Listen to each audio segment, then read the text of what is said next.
Terpaksa menikahi pria angkuh.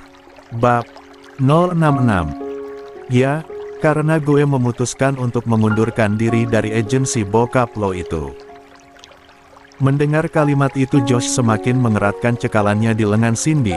Ia juga tak segan menariknya demi mengikis jarak di antara mereka. Gue nggak izinin lo resign. Ucapnya dengan tatapan tajam. Siapa lo? Ngatur gue. Cindy, teriaknya. Apa? Tanya gadis itu dengan nada datar, tapi seolah mempunyai tantangan tersendiri. Gue nggak izinin lo resign. Ikut gue sekarang.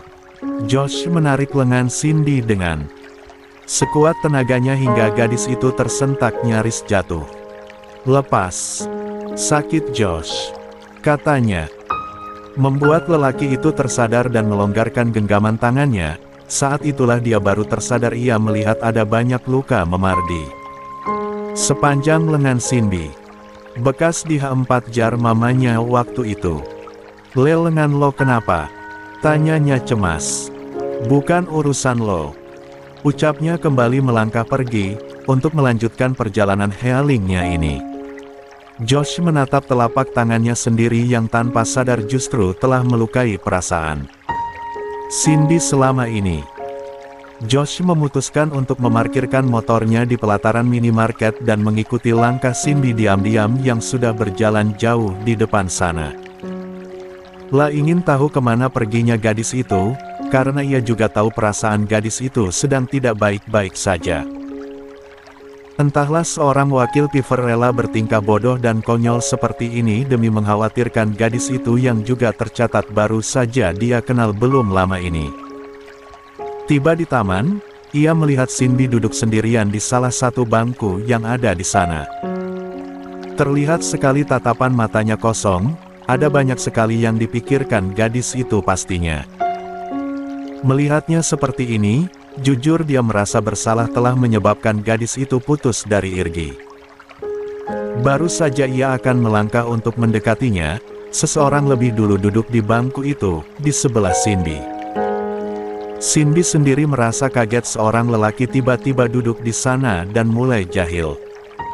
Mengajaknya berkenalan. Sampai memaksa meminta nomornya HP-nya segala. Maaf mas, tapi saya nggak mau memberikan nomor HP saya ke sembarangan orang, tolak Cindy hati-hati.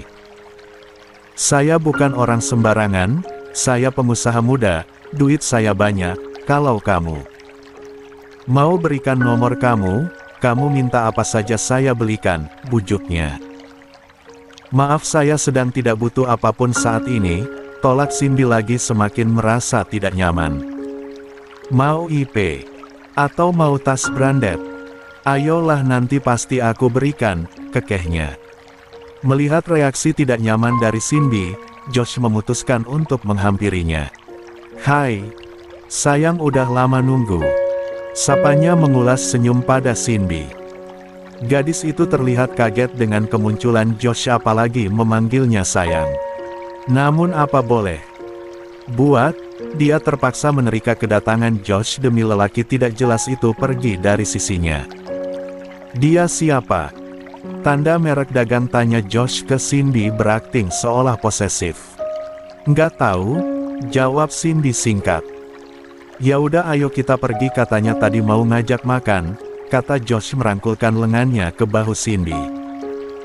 Setelah dirasa menjauh dari lokasi tadi, Cindy segera melepaskan rangkulan Josh dari bahunya. Nggak usah sok peduli sama gue, ucapnya. Gue emang peduli sama lo, gue khawatir lo kenapa-napa. Hubungan kerja sama kita berakhir Josh, jangan ganggu gue lagi, dan makasih atas kesempatan yang lo berikan ke gue waktu itu buat jadi model, gue harap lo nggak muncul lagi depan gue, ucap Cindy lirih. Kenapa? Lo masih sayang sama Irgi? Tanya Josh setengah protes. Jangan sok tahu Josh, hidup gue bukan hanya sekedar Irgi.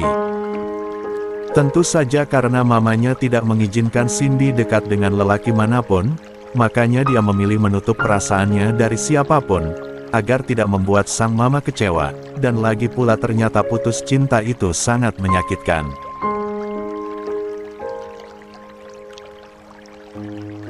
Non Shira. Dipanggil sama Den Robert, ucap salah satu art di rumah Robert pada Shira yang baru saja turun ke lantai dasar. Oh iya mbak, dia di mana? Di kolam belakang Non, disuruh ke sana katanya. Iya makasih ya. Ucap Shira sambil berlalu menuju lokasi yang dimaksud Art-nya tadi. Begitu ia tiba di halaman belakang, tepat sekali saat Robert telah selesai berenang dan keluar dari kolam, lelaki itu sedang berjalan dengan kolor basahnya menuju kursi santai dan langsung menyahut batrobe yang tersampir di sandaran kursi tersebut lantas memakainya. Langkah Shira hampir terhenti saat ia harus menyaksikan pemandangan di depannya. Menyadari hal itu Robert yang semula mengenakan dengan asal batrobenya, ia jadi merapatkan talinya hingga kain berbahan handuk itu menutupi sampai ke dada bidangnya. Kata Simba, tadi Robert manggil, makanya aku kesini, ada apa? Tanyanya. Mau jalan kemana, mumpung hari Minggu? Robert membalasnya dengan pertanyaan. Lagi. Di rumah saja kayak gini juga nggak apa-apa kok. Fakin. Nggak mau jalan. Seminggu ke depan gue sibuk lo ujian nasional, selama itu gue nggak mau kemana-mana, mau fokus belajar, ungkapnya membuat Shira jadi ragu. Oh gitu, ya udah mau kemana terserah Robert aja, aku ngikut. Ke taman kota mau. Biasanya hari Minggu begini suka ada event di sana, usulnya. Boleh. Ya udah ganti baju dulu Gi, abis ini kita berangkat.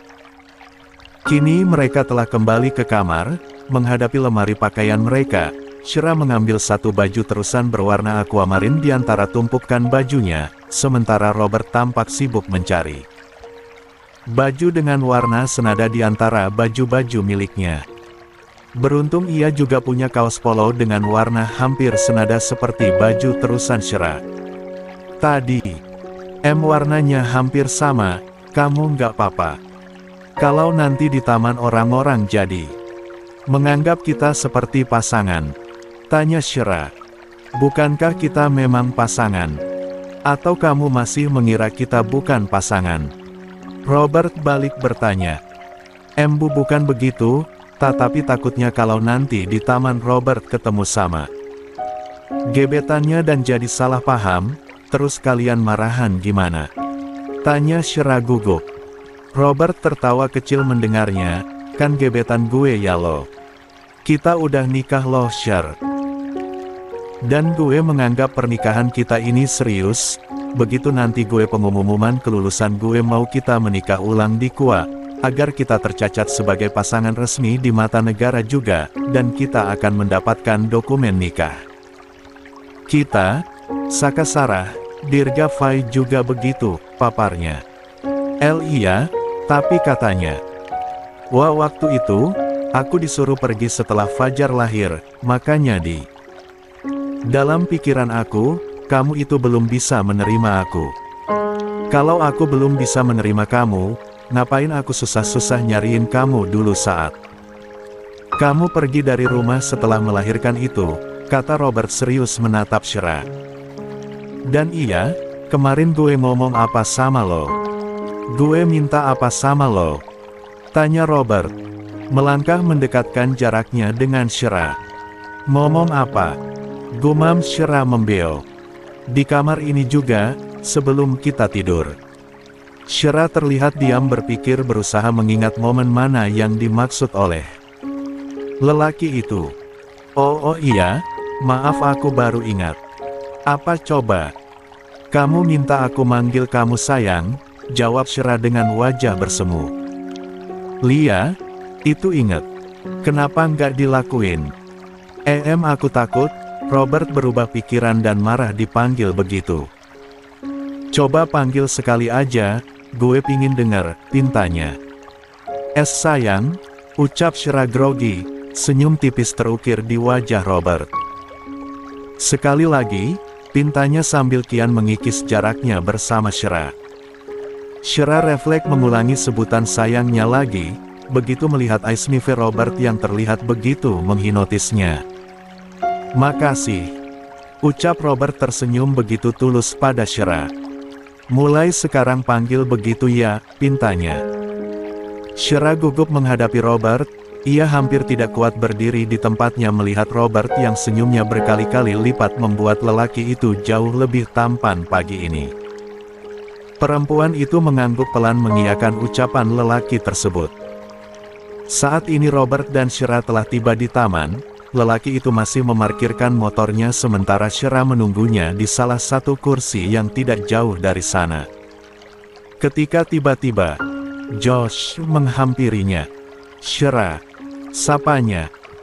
Seketika Shera berdiri lagi dengan wajah tegangnya melihat wakil ketua Piver itu menemukannya di taman ini.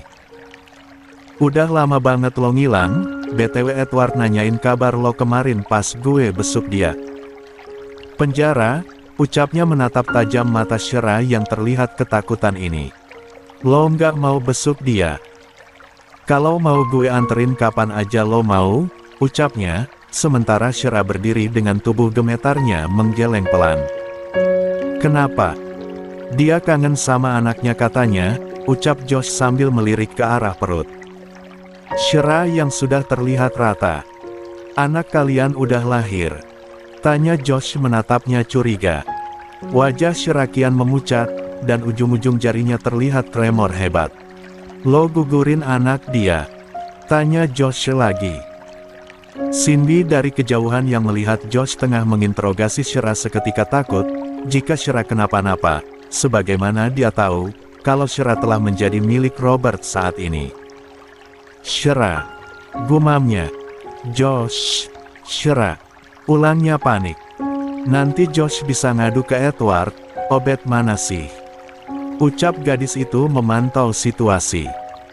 Lah segera berlari menghampiri Shera, dan berdiri tepat di sebelahnya. "Josh, soal pertanyaan kamu tadi, gue mau kasih jawabannya sekarang nggak nunggu. Abis ujian nasional," kata Cindy tegas sambil menggandeng tangan Shera. Perhatian Josh yang semula menatap tajam Shera berubah lembut menatap Cindy. "Ya gue mau jadi pacar lo asal lo mau dengerin gue," ucapnya. Mengulang pertanyaan Josh sebelumnya yang diucapkan ketika lelaki itu berhasil menolongnya dari gangguan pria tak dikenal tadi. Josh tampak tersenyum mendengarnya, senyum yang benar-benar belum pernah Josh tunjukkan pada siapapun selama ini. Senyum dari hatinya. "Kamu mau aku dengerin apa?" tanya Josh yang seketika mengubah penyebutan "lo gue"-nya menjadi "aku kamu" itu. "Aku mau kamu jangan gangguin Shera lagi, dimanapun kamu nanti ketemu dia, dan jangan mengadu apapun ke Edward soal Shera, bisa?" pinta Cindy. Shera seketika menoleh ke arah Cindy, dengan ucapan terima kasihnya. "Tapi kenapa? Apa urusan kamu dengan Shera?" tanya Josh lagi. Cindy bingung juga mencari alasannya, ia juga tidak mungkin mengatakan jika Robert telah menikahi Shera, bisa-bisa akan ada tawuran Piver versus Sukit jilid kesekian kalinya. Apalagi sampai Irgi terlibat terus terluka, dia tidak ingin itu terjadi, ya Cindy masih sayang dengan Irgi, sosok cinta pertamanya itu. Karena aku tidak mau kamu terlibat urusan dengan perempuan lain, siapapun itu termasuk Shera, kamu pacar aku, ucap Cindy mencari alasan yang terdengar masuk akal. Josh mengangguk, ia melemparkan senyumnya lantas meraih tangan Cindy. "Lia, aku janji tidak akan melibatkan diri dalam urusannya Edward dan Shera," ucapnya. "Ayo kita pergi," ajaknya. Cindy menoleh ke arah Shera, ia mengucap lirih pada perempuan itu. "Salam buat Obed ya. Selamat berakhir pekan." Belum sempat Shera menjawabnya, Josh sudah lebih dulu menggandeng Cindy pergi. "Makasih Cindy," ucapnya meski ia tidak yakin gadis itu mendengar ucapannya. "Ada apa tadi?" "Cindy menolongku dari Josh. Josh. Dia ada di sini. Tanya Robert cemas. Lia, tapi sudah pergi, berkat Cindy. Tidak akan ada yang percaya Josh dengan segala sifat buruknya itu. Keras kepala, sombong, manipulatif dan kejam itu berhasil diluluhkan oleh gadis polos seperti Cindy. Cindy sendiri juga tidak percaya dengan ucapannya sendiri barusan, saat menerima pernyataan cinta Josh demi melindungi Shira, tapi ya sudahlah, semua telah terjadi kini ya. Berharap Josh akan memenuhi janjinya itu. Revan yang baru bangun tidur tampak kalang kabut membuka selimutnya. Ia memeriksa celananya yang sudah tidak aman karena cairannya yang keluar. Akibat mimpinya yang sungguh membagongkan itu. Bagaimana bisa ia bermimpi melakukan itu bersama Cindy? Ini pasti efek dari ucapan kekesalannya pada Mama Cindy waktu itu. Sehingga proses alamiahnya itu merekam momen dan sosok Cindy dalam mimpinya. Membuat Revan misu-misu sendiri di kamarnya dan buru-buru menuju kamar mandi untuk membersihkan dirinya. Sial. Dari sekian banyak mimpi yang pernah gue alami, kenapa yang kali ini adalah Cindy? Jelas sekali wajahnya. Ungkap kesal. Apa itu gara-gara gue ada perasaan ke dia? Batinnya lagi. Nggak mungkin lah. Sangkalnya sendiri. Sial. Kenapa gue nggak bisa lupain mimpi gue? Biasanya bangun tidur juga udah lupa, kenapa ini malah nempel banget di otak gue. Makinya. Mana banyak banget lagi keluarnya, gerutunya. Dan kilasan mimpinya itu kembali muncul dalam pikirannya. Kasihan sabun gue. Revan masih misuh-misuh sendiri di dalam kamar mandinya. Fix nasib dia yang paling ngenes di antara anggota inti Sukit lainnya. Cindy berlalu dari taman dengan Josh yang masih mengikutinya. Ia kesal acara berlibur di hari Minggunya ini jadi terganggu.